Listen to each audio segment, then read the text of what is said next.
Hello friends, this is Growl.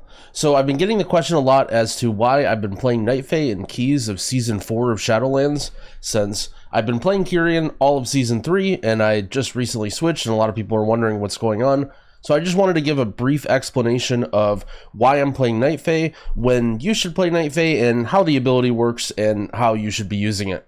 So the short answer is, right now, a lot of the dungeons are very, very different from Shadowlands. In Shadowlands, it really felt like timer was a big issue, and it may be true that timer is a big issue later down the road, but early in a season, I just am trying to stay alive, and having the added mobility from Soul Shape alongside the increased damage reduction for certain dangerous mechanics of Night Fae make me feel like it's more worth it to play this Covenant rather than Kyrian. However, Kyrian is absolutely just fine, but keep in mind the main reason you're playing Kyrian is for the damage. And if you find yourself in a key where you don't really care about your damage, for instance, a great example is Upper Karazhan, where while you do want to kill the bosses, if you live the bosses, it doesn't really matter how many deaths you have along the way, you'll pretty much always time the key.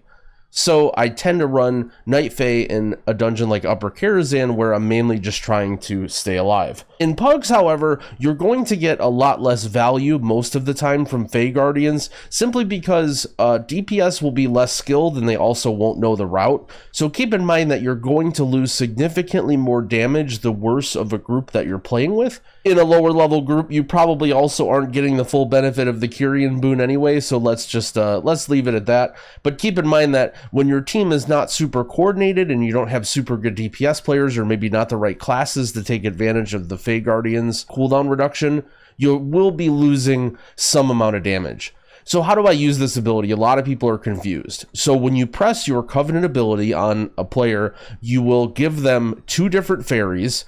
One of them reduces cooldown reduction, and one of them it gives them a damage reduction shield. And also it'll throw out another fairy on the most recent mob that you targeted that will give you mana back. So what you can do is, the two main reasons that you're going to be using Fae Guardians are to protect somebody with the shield or to reduce their cooldowns on their major abilities. So whichever reason I'm doing, and it changes from pull to pull, especially if you're in a Pug, you probably will be using the damage reduction more often than you'll be using the cooldown reduction because, well, you don't know what your monkey DPS are doing. So what you're going to do is you're going to press your Covenant ability on that person, the person who's most important, either the damage reduction or the cooldown. Then you can use your Flash Heal or Power Word Shield to move the other fairy off just to help you a little bit. So for instance, let's say I'm trying to reduce my Warlock's Infernal. I'm going to use my Night Fae ability on the Warlock. Then I'm going to press my Power Word Shield on my tank, or maybe someone who's taking a lot of damage, just for that extra DR.